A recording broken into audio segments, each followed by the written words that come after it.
It's Corona time, all the gyms are closed. How are we going to stop our gains from dropping off? Well, today I'm going to show you body weight substitutions for the Super Saiyan 6 alongside the most important isolation movements, all done with nothing but household equipment.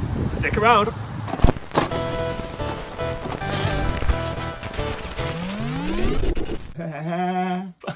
Right, now, before we begin, I'm not a doctor, I'm not a brilliant scientist, you shouldn't be listening to anybody giving you coronavirus advice over the internet. Okay? Turn off the video. Don't listen to me. Right, now that's out of the way, listen to me while I tell you these workout rules. All these exercises are to be done 3 days a week. I recommend Monday, Wednesday and Friday, and we'll call these the calisthenics days. Each rep must be done with controlled perfect form across 50 reps. For beginners, it might be best to limit this to 25 reps. Progress is made by doing the reps in as few sets as possible. So maybe in workout 1, it takes you 5 sets of 10 to complete the 50 reps. Next workout, you try and get it down to 4 sets, then 3 sets, and then over time, eventually just 1 set. After that, you can either up the total amount of reps, or choose to make the exercise harder with a harder, more difficult variant. With that in mind, let's begin. The first exercise is a squat, the king of leg movements. Make sure you keep your knees out and go to full depth on each rep. I see too many people doing quarter squats, you're only cheating yourself. Remember, perfect, clean form on all reps. Next we have the push-up. There's a reason why Goku always does these. These are one of the best chest builders and certainly the best bodyweight chest builder. Go through a full range of motion, almost kissing the floor, and make sure you tuck those elbows. Next up is the rack row. Now, historically, it's always hard to train your back with completely bodyweight only movements. And since we don't have a gym in this scenario, or a gravity chamber, we have to be a little more creative. But with a little bit of creativity, we can create a setup with just household equipment. 2 chairs that have enough strength to support a strong wooden broom will allow you to perform what's called an inverted row. Be extra careful that the bar doesn't slip, or to make sure that the chairs don't collapse in on you.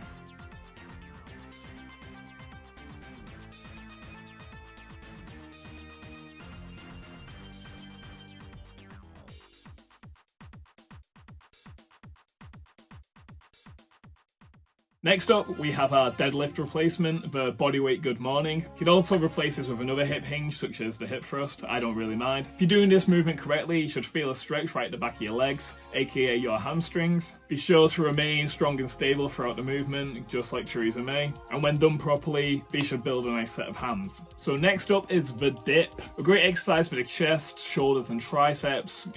Generally the whole upper body. You'll need 2 chairs. Make sure you apply the right kind of pressure to the chairs to make sure that they don't collapse under you. And go all the way down until your arm is at a 90-degree angle. So since this exercise can be quite challenging, if you're a beginner, you can swap it out for this variant. It's called the bench dip. The bench dip is one of the best movements for isolating the triceps and is much easier to perform than the full dip. And in this context, it's also a lot safer.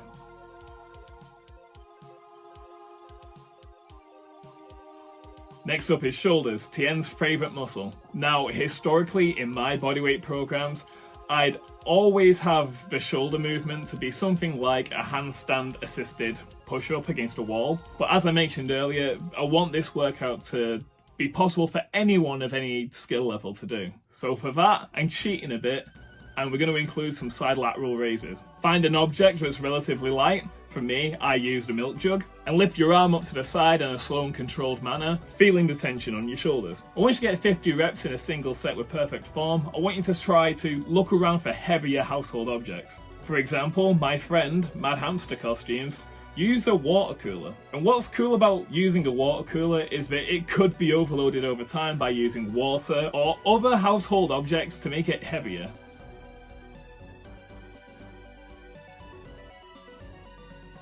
Next up is your core, your abdominal muscles. My favourite type of crunches that I've always loved are the type that Goku does in the gravity chamber on the way to Namek, where he's suspended from the ceiling. Oh, it's so badass. But alas, we're doing this without any equipment. And thankfully that's just fine. Pick a comfy spot, sit down, and focus on sitting yourself up. Remain controlled and focus on your abdominal muscles while you do so.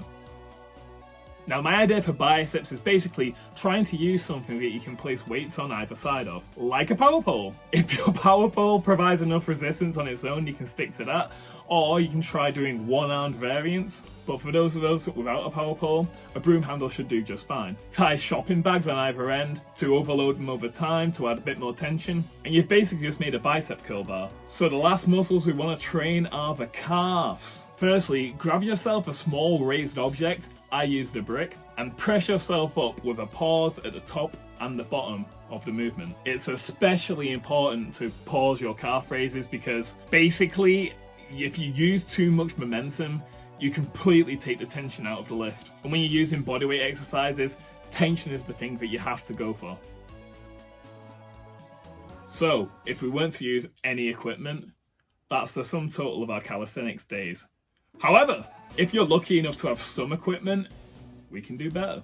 If you have a chin-up bar, there probably isn't a better movement for the back and the biceps. To be honest, if you haven't got one, buy one right now. Also, if you happen to have some resistance bands, or if you're willing to purchase some resistance bands, you can use them for a variety of movements, such as the bicep curl, which I'm demonstrating in this video, or anything like resembling a cable row or a one-armed cable press. And if you have any weight plates lying around, try to use them in creative ways. For example, I can use these 2.5 kilo plates to get a good burn in my side laterals.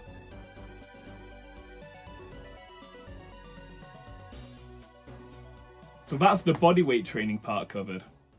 What about cardio? Given the context of cardio doesn't usually need equipment, this should be the simplest part, but there are some rules. Basically, resistance training, so whether it's done with a barbell or if it's calisthenics, they don't mix well with cardio. Cardio can cost you muscle and can make your recovery between workouts a lot more difficult. But when used right, it can also be made better. So really for aesthetics, cardio is optional, but I don't personally think it is for health. So I recommend you do some high intensity cardio, some moderate intensity cardio, and some low intensity cardio. If you choose to do high intensity style cardio, such as sprints, burpees, or martial arts training, these should preferably be done at the end of your calisthenics workout so it doesn't impact recovery. If you can get away with it as well, it might be a good idea to separate them by 12 hours or so. If you're going to do moderate intensity cardio, such as a 5k run or a jog, I would prefer that to be done on a non-calisthenics day, which isn't before another calisthenics day, i.e. Saturday. That way it keeps you fresh for your calisthenics workouts, and it doesn't eat into your muscle by having it on the same day as a calisthenics workout. And lastly, low intensity cardio, such as a brisk walk, can be done every day. I personally walk every day. I aim for 10,000 steps a day. It doesn't impact recovery one bit. In fact, it might even aid it. And I think it's just personally great for well-being to go for a walk. Now, depending on the severity of your country's quarantine or lockdown, you might be thinking that you don't have the space to do cardio. Well, I'm here to tell you that's bullshit. I'd like you to consider that this man from France literally ran a marathon on his balcony. So yeah, where there's a will, there's a way. Last but not least, I think it's time that a lot of us also practice meditation. In this dire time, I think it's advantageous to be able to control our impulses and to maintain a clean mental state. You can use apps such as Headspace and Calm to get started. I personally love the breathing meditation from Calm, and I do it every morning. So in closing, I personally think that this is the best exercise selection for bodyweight training, and I also think it's the best progression scheme.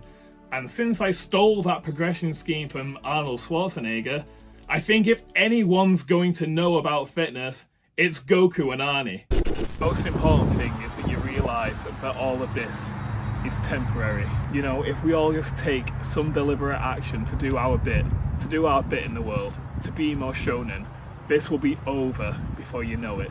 And with as few tragedies involved as possible. This is our chance to be heroes. Real heroes. Not people cosplaying as them, not people masquerading as them. This is our chance to save lives. And the best thing about it is, all you have to do is sit at home and watch anime. So stay healthy, stay fit, work out, exercise, eat well, sleep well, watch anime, game, do anything but interact with people in a public setting. This is our shot to be more shonen. Thank you for listening.